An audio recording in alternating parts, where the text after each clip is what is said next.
Hi friends, అందరూ ఎలా ఉన్నారండి? బాగున్నారండి? మేము కూడా చాలా బాగున్నామండి. మీరు కూడా బాగుండాలని మనస్ఫూర్తిగా కోరుకుంటున్నానండి. లైనింగ్ బ్లౌజ్ను ఏ విధంగా స్టిచ్చింగ్ చేసుకోవాలో చూపిస్తానండి. చూడండి, నేను స్టిచ్చింగ్ చేసే బ్లౌజ్ వచ్చేసి 60 సంవత్సరాలు ఏజ్ వాళ్ళదేనండి. మీరు కూడా ఎవరైనా 60 సంవత్సరాల ఏజ్ వాళ్ళు ఈ విధంగా కట్ చేసేసుకుని నీట్గా అనేది స్టిచ్చింగ్ చేసేసుకోవచ్చు అండి. చాలా సింపుల్గా స్టిచ్చింగ్ చేసేసుకోవచ్చు. చూడండి, ముందుగా నేనైతే మెయిన్ క్లాత్ లైనింగ్ క్లాత్ కూడా ఈ విధంగా మిషన్ మీదే స్టిచ్చింగ్ చేసేసానండి. చేసేసిన తర్వాత ఇప్పుడు మనం బ్యాక్ పార్ట్ని తీసుకుని బ్యాక్ పార్ట్లో డాట్స్ అనేది వేసుకోవాలి. మనకి ఆదికిస్తారు కదా, ఆ బ్లౌజ్లో ఎంత అయితే ఉందో అంతే డాట్స్ వేసుకున్నట్లయితే వాళ్ళకి కరెక్ట్గా సరిపోతుందండి. చూడండి, ఈ విధంగా 2 సైడ్స్ కూడా డాట్స్ వేసేసుకున్న తర్వాత ఇప్పుడు బ్యాక్ పార్ట్లో నడుం బెల్ట్ అనేది వేయాలి కదండి.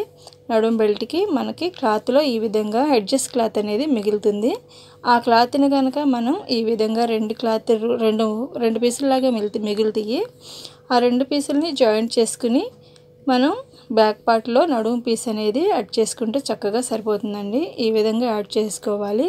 మనం డాట్ పోసాం కదా, ఆ డాట్ పోసిన చోట చిన్నగా కుచ్చు అనేది పెట్టుకున్నట్లయితే మనకి హెమ్మింగ్ చేసేటప్పుడు చాలా నీట్ ఫినిషింగ్ అనేది ఉంటుందండి. చూడండి, ఈ విధంగా డాట్స్ అది బ్యాక్ పార్ట్లో నడుము బెల్ట్ వేసేసుకున్న తర్వాత దానిపైన అనేది ఒక స్టిచ్చింగ్ అనేది వేయాలండి.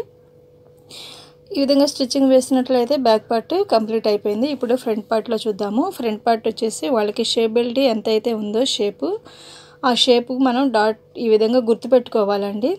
గుర్తుపెట్టుకున్న తర్వాత మనం షేప్ అనేది స్టిచ్చింగ్ చేసుకోవాలి. వాళ్ళకి బ్లౌజ్కి ఎంత అయితే ఉందో అదిలో అంతే తీసుకోవాలండి. మనం ఎక్కువ తక్కువగా తీసుకున్నట్లయితే వాళ్ళకి సెట్ అవ్వదు కదా. వాళ్ళకి ఎంత అయితే ఉందో అంతే తీసుకుని మనం స్టిచ్చింగ్ అనేది చేసుకోవాలి. చూడండి, ఈ విధంగా స్టిచ్చింగ్ చేయాలి. పొడవు ఎంత ఉందో వెడల్పు ఎంత ఉందో తీసుకోవాలి. మెయిన్ డాట్ వచ్చేసి ఈ విధంగా స్టిచ్చింగ్ చేసుకున్నట్లయితే 2 పక్కల కూడా సరిపోతుంది. చూడండి, నేనైతే ఇది 2.5 పెడుతున్నాను. కింద వచ్చేసి 1.25. చూడండి, ఈ పొడవు వచ్చేసి 2.5. ఈ విధంగా మెయిన్ డాట్ అనేది స్టిచ్చింగ్ చేసేసుకుందాం.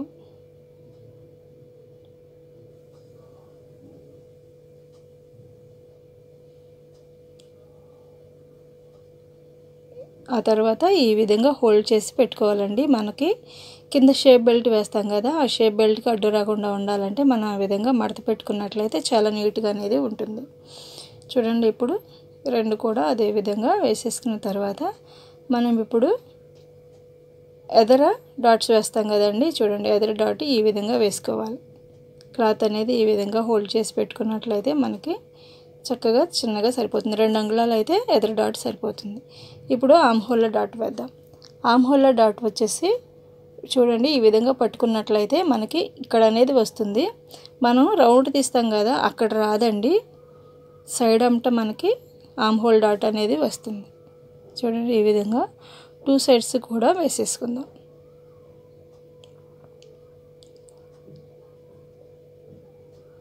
ఈ విధంగా వేసినట్లయితే 2 డాట్స్లు వేయడం అయిపోతుందండి. ఇప్పుడు మనం ఫ్రంట్ పార్ట్లో షేప్ బెల్ట్ అనేది యాడ్ చేయాలి. షేప్ బెల్ట్ చూడండి, షేప్ బెల్ట్కి 3 పీసులు అనేది కంపల్సరీగా ఉండేటట్లు చూసుకోండి. మెయిన్ క్లాత్ అయినా సరే లైనింగ్ అయినా 2 ఉండాలి. ఇంకొకటి ఎక్స్ట్రా ఉండాలి మనకి. చూడండి, ఈ విధంగా మనం స్టిచ్చింగ్ చేసుకున్న తర్వాత ఇప్పుడు షేప్ బెల్ట్ అనేది యాడ్ చేసేసుకుందాము. షేప్ బెల్ట్ 2 ఈ విధంగా యాడ్ చేసుకున్న తర్వాత ఇప్పుడు చూడండి,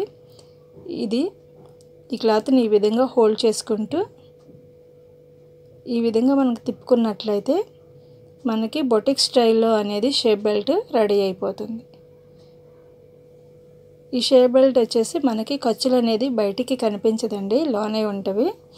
బొటిక్ స్టైల్లో షేప్ బెల్ట్ వేయాలంటే ఈ విధంగానే వేయాలి. కుట్లు బయటికి కనిపించవు, ఖర్చు బయటికి కనిపించదండి. కొందరైతే ఖర్చు బయటికి కనిపించకపోయినా కుట్లు బయటికి కనిపించేటట్లు వేస్తారు. అలా కాకుండా ఇట్లా వేసినట్లయితే కుట్లు కూడా బయటికి కనిపించవు, షేప్ బెల్ట్లో ఖర్చులు కూడా బయటికి కనిపించకుండా నీట్ ఫినిషింగ్ అనేది ఉంటుంది. చూడండి, ఏ విధంగా వచ్చిందో షేప్ బెల్ట్.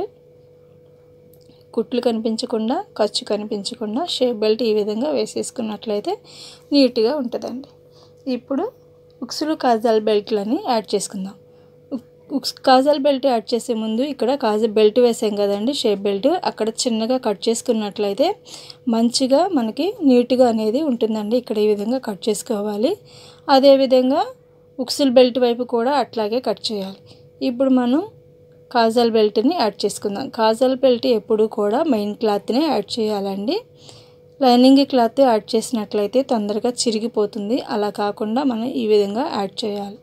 అక్కడ కొంచెం లూజ్ అనేది రాకుండా, మనకి మెడ దగ్గర లూజ్ అనేది రాకుండా ఉండాలి అంటే కొంచెం ఇవతల లోనికి పెట్టుకుని మనం స్టిచ్చింగ్ అనేది చేసుకున్నట్లయితే మనకి లూజ్ అనేది, మెడ లూజ్ అనేది రాకుండా నీట్గా ఉంటుందండి.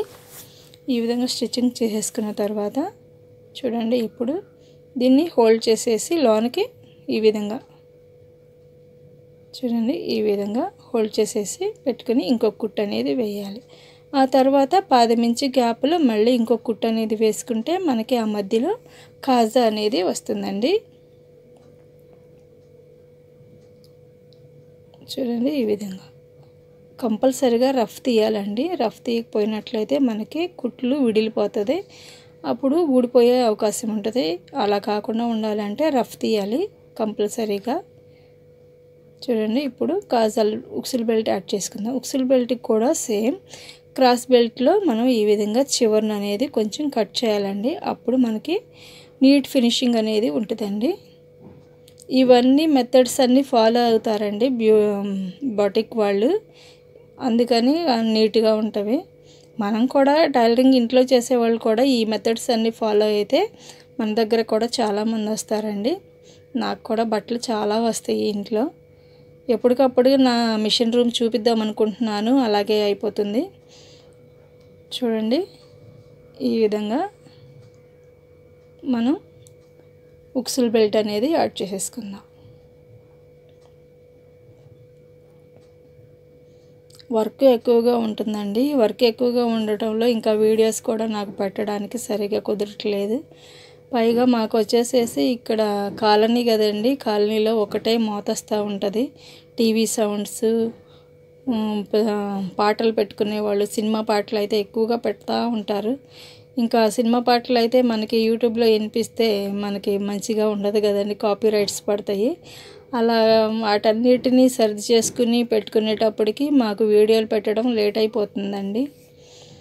అందరూ పనులకి వెళ్ళిపోయినాక అప్పుడు పెట్టుకోవాల్సి వస్తుంది. ఎవరి డ్యూటీలకి వాళ్ళు వెళ్ళిపోయిన తర్వాత మేము ఈ వాయిస్ ఇవ్వాల్సి వస్తుంది.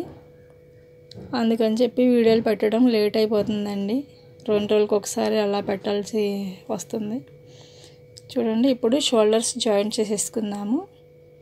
షోల్డర్స్ జాయింట్ చేసేటప్పుడు కూడా అండి చిన్నగా నెక్ వైపున వచ్చేసేసి కొంచెం క్రాస్గా జాయింట్ చేసినట్లయితే షోల్డర్ జారకుండా నీట్గా ఉంటుందండి.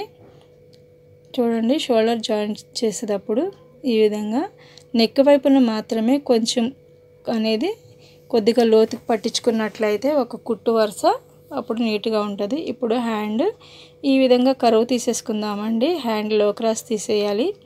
హ్యాండ్ లో క్రాస్ తీసేసిన తర్వాత మనం హ్యాండ్ జాయింట్ చేసుకుందాము. ముందుగా ఇక్కడ ఒక టాకా అనేది పెట్టుకోవాలండి. ఆ టాకా వచ్చేసేసి మనకి షోల్డర్ కుట్టు వేస్తాం కదా, ఆ కుట్టు పైకి వచ్చేటట్లుగా చూసుకున్నట్లయితే మనకి నీట్గా వస్తుందండి హ్యాండ్. చూడండి, ఈ విధంగా క్రాస్ తీసేసుకుందాము.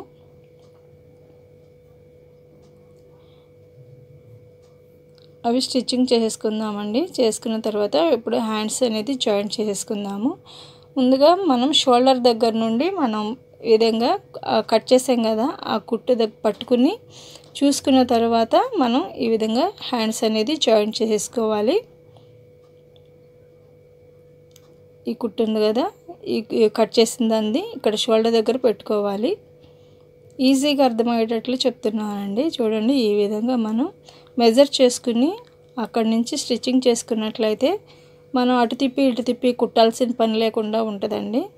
చూడండి, ఒకే కుట్టు అనేది లైన్గా వచ్చేస్తుంది. ఈ విధంగా కుట్టుకున్నట్లయితే అటు ఒకసారి కుట్టాలి, ఇటు ఒకసారి కుట్టాల్సి వస్తుంది. అలా కాకుండా మనం ఈ విధంగా చెక్ చేసుకుని లాస్ట్ నుంచి ఈ విధంగా కుట్టేసుకుని రావచ్చండి. అదేవిధంగా రెండో కుట్టు అనేది వేయాలి. ఈ విధంగా 2 సైడ్స్ కూడా హ్యాండ్స్ జాయింట్ చేసుకున్న తర్వాత మనం ఇప్పుడు జాయింట్ చేయాలండి.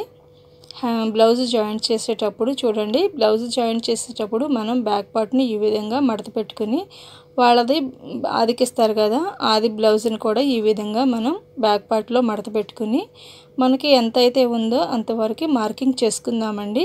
ఈ విధంగా మార్కింగ్ చేసుకుందాము. ఈ విధంగా ఫ్రంట్ పార్ట్లో కూడా మార్కింగ్ చేసుకుందాము. 2 సైడ్స్ కూడా జాయింట్ చేసుకున్నట్లయితే మనం పద్దాక బ్లౌజ్ తీసుకోవాల్సిన పని లేకుండా కుట్టు అనేది లైన్గా నీట్గా వేసుకోవడానికి అవకాశం ఉంటుందండి. ఈ విధంగా 2 సైడ్స్ కూడా జాయింట్ చేసుకున్న తర్వాత ఇప్పుడు అదేవిధంగా ఫ్రంట్ పార్ట్లో కూడా షేప్ బెల్ట్స్ దగ్గర కూడా అదేవిధంగా మనం మార్కింగ్ అనేది చేసేసుకోవాలండి. ఈ విధంగా మార్కింగ్ చేసుకున్నట్లయితే మనం ప్రతిసారి కొలవకుండా అనేది సరిపోతుంది. ఈ విధంగా హ్యాండ్స్ కూడా మార్కింగ్ చేసేసుకుందాము. చూడండి, ఇది ఆమ్ హోల్ దగ్గర కూడా చూడండి, ఆమ్ హోల్ దగ్గర బ్యాక్ వైపుని తీసుకోవాలండి. బ్యాక్ పార్ట్ వచ్చేసి ఆమ్ హోల్ దగ్గర ఏ విధంగా ఉందో ఆ విధంగా మార్కింగ్ చేసేసుకుని మనం స్టిచ్చింగ్ అనేది చేసేసుకుందాము. ఈ విధంగా మనం స్టిచ్చింగ్ చేసుకున్నట్లయితే సింపుల్గా అయిపోతుందండి. కుట్లకి ప్రతిసారి మనం బ్లౌజ్ని తీసుకోకుండా మనకి సరిపోతుంది. ఈ విధంగా మార్కింగ్ చేసుకున్నట్లయితే మనకి బ్లౌజ్ కంప్లీట్ అయిపోతుంది. అదేవిధంగా 2 సైడ్స్ కూడా జాయింట్ చేసేసుకుని ఎక్స్ట్రా ఉన్న ఖర్చు అనేది తీసేసుకుందాము. తీసేసుకున్నట్లయితే మనకి బ్లౌజ్ అనేది కంప్లీట్ అయిపోతుందండి. మన ఛానల్లో ఇంకా టైలరింగ్ సంబంధించిన ప్రతి ఒక్కటి కూడా అప్లోడ్ చేస్తానండి. ప్లీజ్ అండి మన ఛానల్ని ఫాలో అవుతూ ఉండండి. ఫాలో అవుతూ ఉన్నట్లయితే నేను పెట్టే ప్రతి వీడియో కూడా మీకు నోటిఫికేషన్గా వస్తుంది. మన ఛానల్ని సబ్స్క్రైబ్ చేసుకునే వాళ్ళు ఎవరైనా ఉన్నట్లయితే ప్లీజ్ అండి సబ్స్క్రైబ్ చేసుకోండి. బెల్ ఐకాన్ను ఆన్లో ఉంచినట్లయితే నేను పెట్టే ప్రతి వీడియో కూడా మీకు నోటిఫికేషన్గా వస్తుందండి. చూడండి, ఈ విధంగా బ్లౌజ్ అనేది కంప్లీట్ అయిపోతుంది. చూడండి, షేప్ బెల్ట్ అసలు ఏమి కనిపించకుండా కుట్లు ఖర్చు కూడా కనిపించకుండా అనేది వచ్చేస్తుంది. ఇప్పుడు మెడ జాయింట్ చేసుకుందాము. జాయింట్ చేసిన తర్వాతనే మనం మెడ యాడ్ చేయాలండి. ఈ విధంగా మన ఇది ప్లెయిన్ మామూలు నార్మల్ జాకెటే కదా, నార్మల్ జాకెట్ ఈ విధంగా క్రాస్ పీస్లు అనేది తీసుకుని మనం జాయింట్ చేయాలండి. ఉక్సుల్ బెల్ట్ వైపు నుండి జాయింట్ చేసుకుంటూ రావాలి. నెక్ అనేది ప్రతిదీ కూడా ఈ విధంగా చెక్ చేసుకోవాలి. ముందల చెక్ చేసుకున్న తర్వాత మనం ఈజీగా అనేది నెక్ అనేది వేసేసుకున్నట్లయితే ఈ బ్లౌజ్ కంప్లీట్ అయిపోతుంది. చూడండి, ఈ విధంగా స్టిచ్చింగ్ చేసుకోవాలి. మళ్ళీ దాన్ని తిప్పి మళ్ళీ మనం కుట్టిన లైనింగ్ మీదనే మెడపీస్ మీదనే పడేటట్టు ఇంకో కుట్టు అనేది వేయాలండి. ఈ విధంగా కుట్టుకున్నట్లయితే మనకి బ్లౌజ్ చాలా సింపుల్గా అయిపోతుంది. కొత్త వారికి కూడా చాలా ఈజీగా ఈ బ్లౌజ్ అనేది స్టిచ్చింగ్ చేసుకోవచ్చండి. కొత్త వారికి కూడా అండ్ ఇంట్రెస్ట్ ఉంటే మనం ఏదైనా సాధించగలుగుతామండి. ఇంట్రెస్ట్ లేకుండా మనం ఏ పని చేయలేం కదా. ఇంట్రెస్ట్ని బట్టే మనకి వర్క్ అనేది నీట్గా అలవరుచుకోవడానికి అవకాశం ఉంటుందండి. చూడండి, ఈ వీడియో కనుక మీకు నచ్చినట్లయితే లైక్ చేయండి. థ్యాంక్ యూ సో మచ్ అండి. చూడండి, బ్లౌజ్ ఏ విధంగా వచ్చేసిందో. Thank you so much.